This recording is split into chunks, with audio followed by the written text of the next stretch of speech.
Welcome back to CIA Declassified. San Francisco, 1953, 225 Chestnut Street.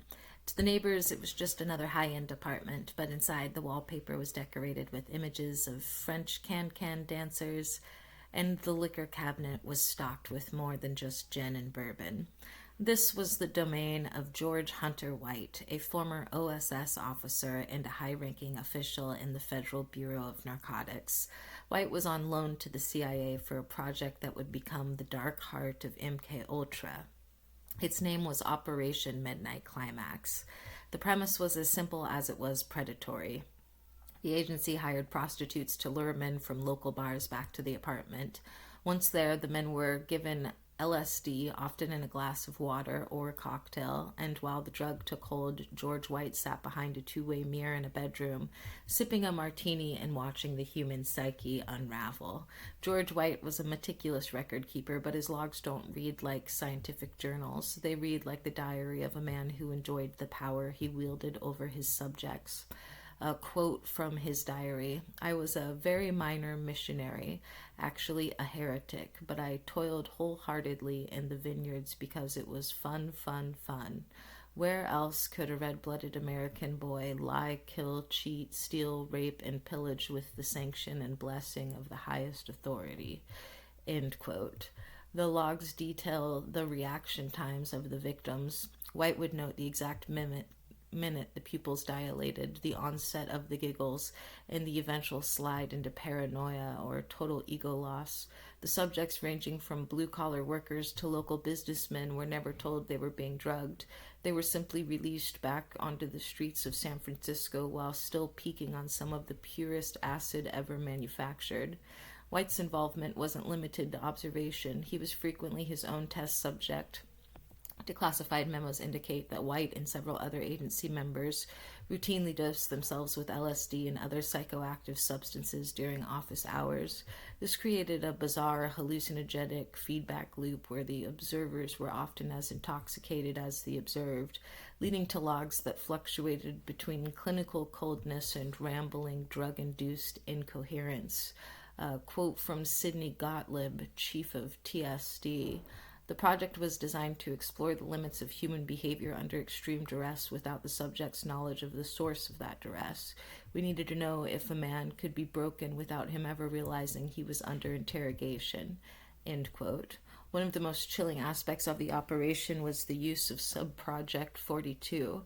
This was the specific funding mechanism for the safehouses, which allowed White to bypass standard government accounting. He paid his consultants, the women who lured the subjects, in cash and high-grade drugs confiscated from Federal Bureau of Narcotic raids, effectively using the war on drugs to fuel the CIA's drug experimentation. There's a long-standing theory among intelligence historians that Midnight Climax was used to test aerosolized LSD. Documents mention experiments with modified room humidifiers and scented spray delivery systems. It is speculated that White attempted to dose entire parties at the Chestnut Street apartment, simultaneously testing if an entire room of people could be neutralized by a scentless, tasteless mist without a single glass of water being poured. The operation eventually expanded to a second safe house on Telegraph Hill. This location was used for more aggressive testing, including the use of BS, the CIA code for certain paralytics, in combination with LSD. The goal was to see if they could induce a state of locked-in syndrome, where the subject was mentally hyperactive on acid but physically unable to move or speak, creating a terrifying internal prison. A quote from the Inspector General Report of 1963: "The Bureau of Narcotics official in charge of the West Coast operation, White, appears to operate with a degree of autonomy that is inconsistent with agency security. The safe house is frequently used for purposes that have no discernible relationship to the scientific goals of MK-Ultra." End quote. Researchers have noted the strange overlap between Midnight Climax and the later emergence of the Summer of Love in San Francisco. Some speculate that the leakage of agency-grade LSD from White's safe houses, either through subjects who shared their experiences or through the prostitutes who had access to the supply, was the unintentional catalyst for the 1960s counterculture movement. The CIA may have inadvertently birthed the very drug plague they later claimed to be fighting. The safehouses were equipped with state-of-the-art surveillance equipment for the time. This was observation theater at its most grotesque. The CIA technicians installed bugs in the bedpost and concealed cameras behind the paintings. The primary objective, according to declassified memos, was to determine if LSD could be used to induce social compliance or verbal confession. A quote from a CIA internal memo, Office of Security: "The safehouse environment provides a unique opportunity to observe the drug's effect in a naturalistic setting. We are seeking the sweet spot, the dosage that renders a man incapable of maintaining a secret while leaving his motor skills intact enough to appear normal." The heavy redactions. When the MK-Ultra files were partially declassified in the 1970s, the Midnight Climax logs contained some of the most frustrating blackouts in the entire archive, specifically the sections regarding, quote, adverse reactions, end quote, in the New York safe houses. There is heavy speculation that the redacted Session 44 in New York refers to a fatality, an unsuspecting subject who suffered a heart attack or a psychotic break so severe it required permanent disposal. The theory is that the agency used cleaner teams to remove subjects who didn't survive the trip, burying the evidence under the guise of the air's high crime rates. Further speculation surrounds the political subject logs. It is believed that George White used the San Francisco safe houses to entrap and drug local politicians and labor leaders to see if they could be compromised for later use as agency assets. The redactions likely hide the names of prominent American figures who were unwittingly turned into CIA test subjects. Was Operation Midnight Climax a success? Scientifically, it was an utter failure. The naturalistic setting was so chaotic and the variables so uncontrolled that the data collected was virtually worthless for clinical application. George White was more of a voyeur than a scientist. The project was eventually shut down in 1966, not because of ethical concerns, but because the CIA's Inspector General, John Ehrman, realized it was a massive security risk.